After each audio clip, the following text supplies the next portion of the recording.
Hello friends, आज जिस movie को हम जानने वाले हैं उसका नाम है छतरी वाली।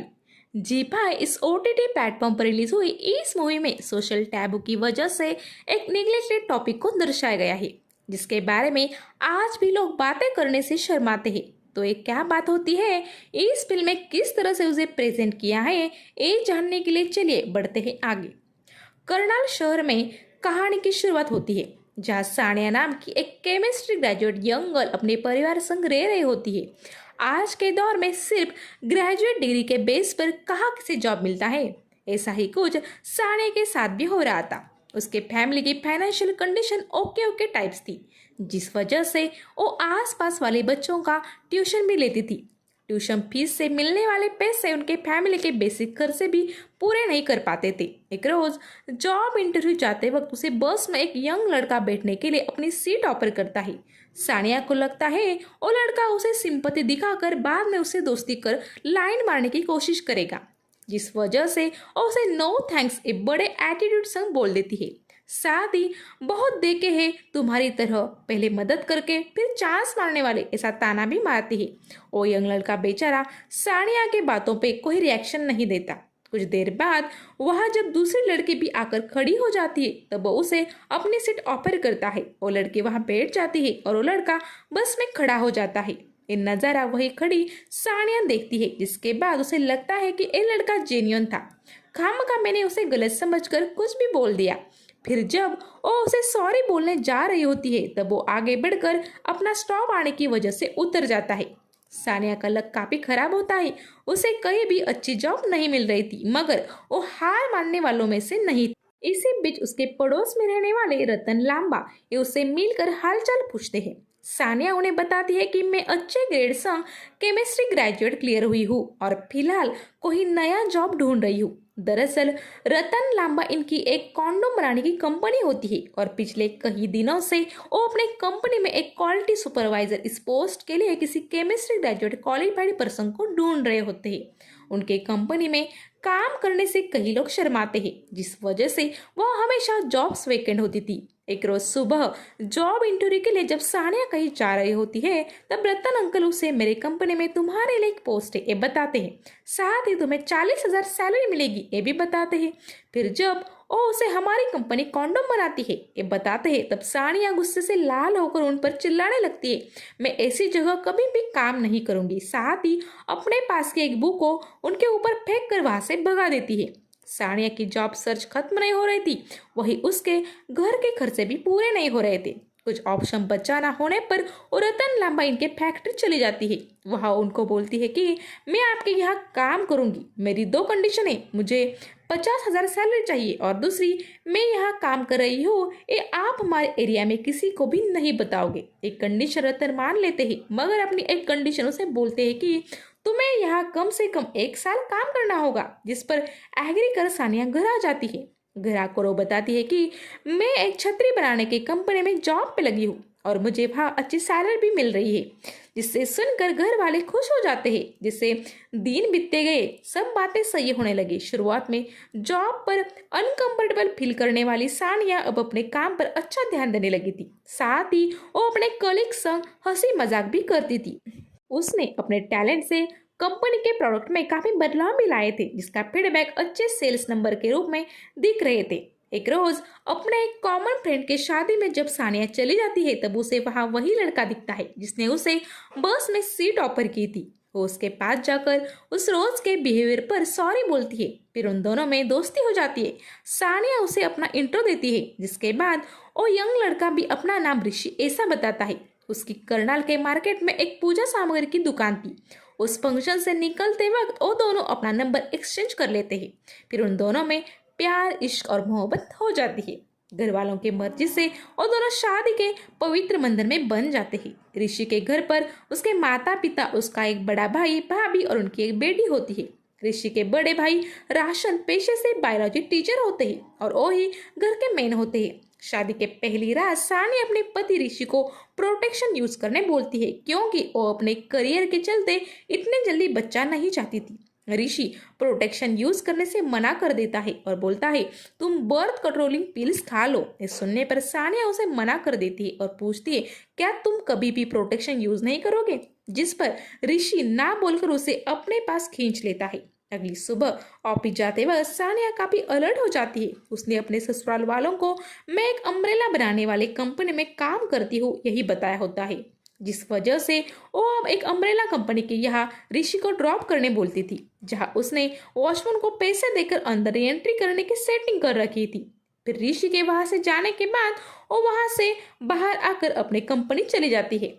सानिया के जॉब को 1 साल पूरा होने ही वाला था, जिसके बाद वो कोई दूसरी कंपनी में जॉब ढूंढने वाली थी, मगर वो इस बारे में सही वक्त आने पर ऋषि को सब सच भी बताने वाली थी। एक रोज वो घर में ऋषि के भाभी को एकदम वीक हालत में देखती है। उनका सर दर्द कर रहा था, साथ ही वो काफी थकी हुई भी लग रही थी, मगर इस बात को घर वाले इतने सीरियसली नहीं ले रहे थे। उनके पति तो अपने बीवी को अनदेखा ही कर रहे थे। जब सानिया उन्हें क्या हुआ ये पूछती है तो वो कुछ नहीं, जस्ट थोड़ा सा हेडेक ऐसा बोलकर बात को टाल देती है। सानिया अपने ऑफिस जाकर रतन जी को बताती है कि 1 साल पूरा होने पर मैं एक जॉब छोड़कर कोई दूसरा काम ढूंढ लूंगी, जिस पर वो उसे समझाते हैं कि हम कोई गलत प्रोडक्ट नहीं बना रहे। इस कॉन्डोम की वजह से कई औरतों की अनचाही प्रेगनेंसी टली है, उनके एबॉर्शंस, उनके हेल्थ इशू कम हुए हैं, कई लोग HIV, STD ऐसी भयानक बीमारी से बचे हैं। इस सुनने के बाद सानिया थोड़ी सोच में जरूर पड़ जाती है, मगर काम के हावर्स खत्म हो जाने पर वो घर चली जाती है। उस रात और ऋषि को वापस प्रोटेक्शन का महत्व समझाती है और उसे अब इसके बिना कुछ करने नहीं मिलेगा ये भी वार्निंग देती है। अगली सुबह सानिया के पास मिनी भागते हुए आकर बताती है कि उसकी माँ बेहोश हो गई। घर पर कोई और न होने पर सानिया और मिनी उन्हें हॉस्पिटल ले जाते हैं। डॉक्टर उन्हें वहां एडमिट कर घर वालों को बताते हैं कि निशा पेशेंट का 2 बार एबॉर्शन और 3 बार मिसकैरेज हुआ है। ये हेल्थ के लिए ठीक नहीं है, अगर ये सिलसिला रुका नहीं तो उनके जान को भी खतरा हो सकता है। ये बातें सुनकर सानिया को अपने बॉस रतन की बात याद आने लगती है और ऋषि को कॉल कर क्या तुमने प्रोटेक्शन परचेज किया ये पूछती है, जिस पर ना बोलने पर वो उसे भाभी के कंडीशन के बारे में बताती है। कुछ दिनों बाद ऋषि अपने पड़ोस के मेडिकल से कंडोम लाने जाता है। तब वहाँ के पुराने ख्यालात वाले ओनर उसे बोलते हैं ए तुम लोगों को हो क्या गया है, ऐसी गंदी चीजें तुम लोग किस मुंह से मांगते हो, ये सब फॉरेन कल्चर है, अपने पियों से ये जाकर कहो कि ये सब यहाँ नहीं चलेगा। ये सुनकर बेचारा ऋषि खाली हाथ घर आ जाता है। तब सानिया उसे बोलती है किसी और मेडिकल क्यों नहीं गए फिर, जिसका कोई जवाब ऋषि के पास नहीं होता। फिर सानिया उसे बोलती है आज से तुम मुझे टच भी नहीं करोगे। कुछ इसी बात को वो अपने अड़ोस पड़ोस वाले औरतों को भी समझाती है, जिस वजह से वो औरतें अपने पतियों को कॉन्डोम लाने मेडिकल भेजती है। तब सब लोग वह मास्क या हेलमेट पहनकर जाते हैं ताकि अपनी आइडेंटिटी छुपा सके, मगर वहाँ के ऑनर मदन चाचा उन सबको वही बातें बताते हैं जो उन्होंने ऋषि को बताई थी। जिस पर एक आदमी बोलता है हमारी बीवियां पास नहीं आने देती। तब उन्हें सलाह देते हैं अगर घर से खाना न मिले तो बाहर जाकर खाना खाओ। इसी बीच हम देखते हैं कि ऋषि के बड़े भाई राजन अपने स्कूल के स्टूडेंट को बायोलॉजी में ह्यूमन रिप्रोडक्शन प्रोसेस सिखाते वक्त वो लड़कियों अलग रूम में भेज देते हैं, जहां उन्हें लेडी टीचर सिखाती है तो खुद मेरे स्टूडेंट को सिखाते हैं। बाद में स्टूडेंट के डाउट हो जवाब भी नहीं देते और उन्हें बोलते हैं कि ये टॉपिक तुम ऑप्शन के लिए भी रख सकते हो।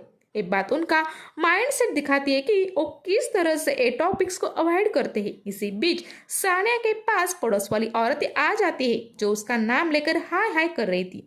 इस सब की वजह उनको पूछने पर वो बताती कि हमारे पति अब बाहर वाली से मिलते हैं, हमारी शादीशुदा जिंदगी खतरे में आई है। इस बात का हंगामा पूरे शहर में हो जाता है और सानिया के बारे में अखबार वाले न्यूज छाप देते हैं कि वो खुद कॉन्डोम के कंपनी में जॉब करती है और अपने प्रोडक्ट की सेल ज्यादा हो इसलिए वो ये सब कर रही है।